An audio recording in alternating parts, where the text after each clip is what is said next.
cream? I said, I don't know what they say about the ice cream. And they said that you can have as much as you want. I said, hold on, I'll be right back.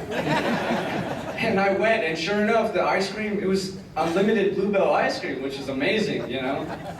But it's wonderful, the impact, you know, that Rotary can do with these kids, with Rotary and Rotaract and Interact. You know, and I'm thankful that I can be able to be here with this opportunity to just say thank you guys. It is amazing. We also had the Woodlands Auction and Scholarship Gala, which I was not able to attend, but Vivian was there. But from what I hear is we had a great turnout. Now let's see what else. So we have, let's see, I think that might be, oh, for next year. What we have for next year is we actually are in talks currently with Sam Houston State Rotaract is to actually doing the 5K, correct? A 5K. So there's a little bit of future plans. Am I forgetting anything? Steve Scheffler has been amazing. He's been an amazing sponsor that's helped us out like crazy. Steve Scheffler and Ron Zakowski. Y'all know who Ron Zakowski is, right? Can't miss his voice. His beautiful voice. I had one more thing to say. It was on the tip of my tongue. It was when, here, this is what it was, it only takes a little bit of motivation to get another student up here.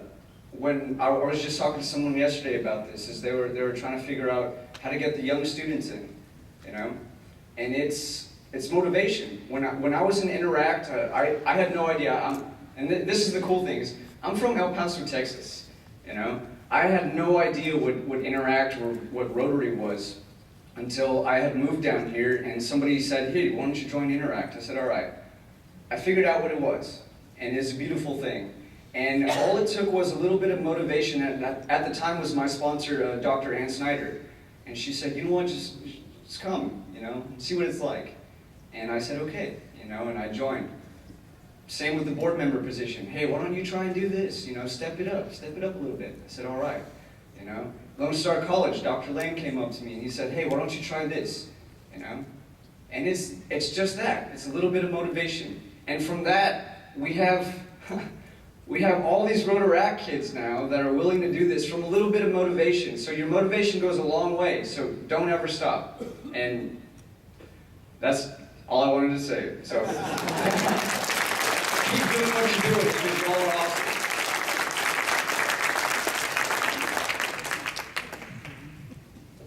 Hi, I'm Bonnie Shannon. I'm the president of SHSU Rotaract Club, and this is Kevin, our vice president, and Cassidy, the historian. We just started our club a couple months ago, but we've helped our Rotary Club with the Polio Day and the Iron Lung and the Purple Pinky and donations and stuff. And we just got to meet the Lone Star Rotaract Club, and they're willing to help us get started and do a 5K together. And next year we're going to team up with CASA for foster kids, and we're excited for what we'll have next year.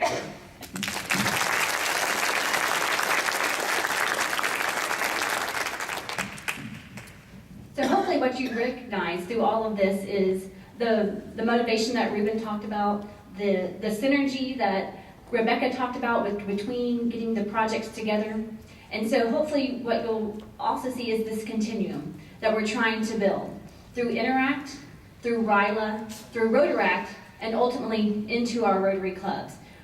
What I love most about district conference is it's like a family reunion. Do y'all think of it that way too? It's people that you might see only one time a year. And so what else do you do at family reunions? You meet the new family members. So these are all the new family members, right, of our Rotary family. So I want to encourage you this weekend to take time to meet each one of these young people. Get them engaged, give them encouragement, give them motivation, give them ideas. Help them help our communities and help the Rotary International. So thank you for your time. If you have any questions, we are excited. Thank you, Becky, and the committee for offering a time during one of the breakout sessions all the Rotaractors are going to get together, because again, this might be the first time that they've met, so we can share and exchange ideas. So I appreciate that opportunity. Y'all have a great day.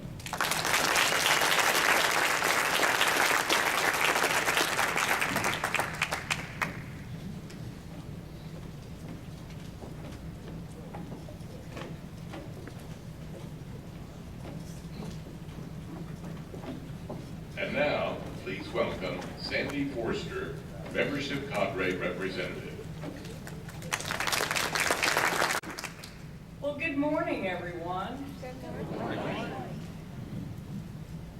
How does somebody come up after that Interact presentation, RILA presentation, and Rotaract presentation to talk about membership?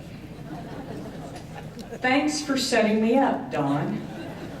Dawn wanted me to talk a little bit about membership in this district for this year, and more importantly, what does the future hold for the 40 clubs of District 5910? So I got to thinking about that and thought, you know, I need to dust off my crystal ball. I need to look into the future. So if y'all will wait just a second, I'll get my crystal ball out. You know, it has to be packaged very carefully. And we're going to look into the future. Let me see here.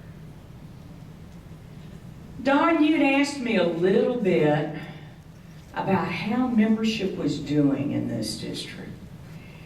And the great thing is, this district's growing. The clubs in this district are growing. So far, you all have a net gain of over 39 members year to date. And I'm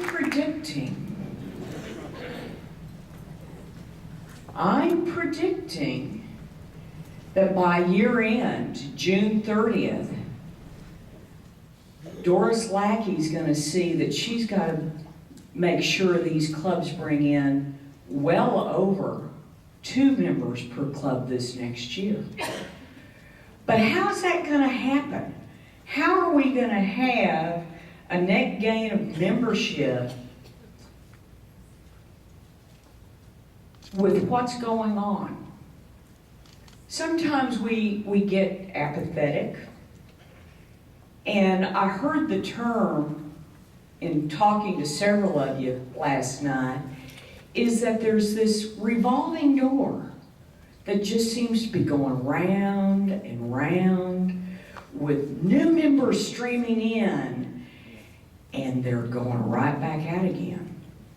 So with what I just heard from our interactors, our Rotaractors, and our RILA folks is, I think that revolving door is slowing down. I think that revolving door is moving almost to where it's going to stop. People are going to come in, and because they're motivated, and why are they motivated? They're going to be motivated by the new projects you all are doing. They're going to be motivated by the youth that they're working with. They're going to look at new ways to conduct their Rotary Club. They're going to take a page or two out of Rotaract, the 2 community-based clubs, and they're going to look at maybe having some evening meetings.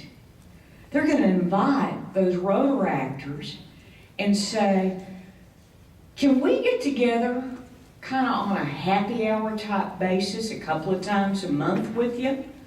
Roger McCabe told me last night that that would happen. He said, yeah, I think we could do that. Actually, he didn't, but you know, when he heard that the folks in Palestine were thinking of doing this and were all in favor of getting that going, he said, well, I think we can do that. Sure, we can make some changes. We can do something different and outside the box. The different projects that are going to be coming up are going to retain those new members because they're going to feel engaged. They're going to feel like there's a purpose. They're going to see that their time is being well spent. And there's going to be even more fellowship. Although I think Texas City, you guys really put on a hospitality suite. Now they all do. But boy, I came in last night and I didn't even know this one gentleman, and he swooped me up and gave me a bear hug, didn't you, Ken? So it's that type of engagement and involvement, making people feel warm and welcomed, that is going to say, I want to be a part of this. I want to be a part of this. It's those Rotaractors that said, you know, we want to stay involved in Rotary, but right now we're at a point with families and careers and things that are going on where every second of our time is accounted for. But we want to stay apart because our Rotarians that are with us, they're helping us build leadership. They're helping us with our personal development and business skills. They're mentoring us, and we didn't even realize that that's what they're doing. They're giving us that pat on the back. They're asking us to take over on some projects that have been going on so that we feel we're important. We're not just a new person coming in and sitting there kind of off to the side. They're actually engaging us real quickly in some key projects. They're having us move into chairmanship of these events. And we're getting some new twists on things. We're finding out that change is actually good and fun. And it doesn't have to be the same old thing. Another thing, as I gaze into my wonderful crystal ball here, I'm seeing a lock, but there's a woman by it. Doris Lockie? Oh! And then this keeps popping. What's that? Somebody from College Station. What does this mean? Gig. Oh, so is that gig? What? Oh, yeah. And then there's the Beach Boys are coming in. Some kind of song. Rhonda? What? Yep, me Rhonda. Oh, that must be it. So Rhonda and Gig and Doris, you know what this is showing me is the three of you really working together. And there's a guy that kind of has a Santa Claus type beard. But he's in the middle of a forest. Something about a lot of woodland. John, as in Hathaway, membership chair. Well, the four of them together are working on new, innovative ideas that you, as Rotary clubs, can embrace and pull into what you're doing. I'm seeing visioning being done in our clubs. Some strategic planning. Action plans taking place. And with that, continued growth. With that, I'm seeing new Interact clubs. Sally, I know you're really excited about what's going on, but you know, there's additional Interact clubs that could be formed that feed to those high school Interact clubs. Interact clubs could actually be started at the middle school or intermediate school level and feed into your high school level. I foresee, what are there, about 32, 34 Interact clubs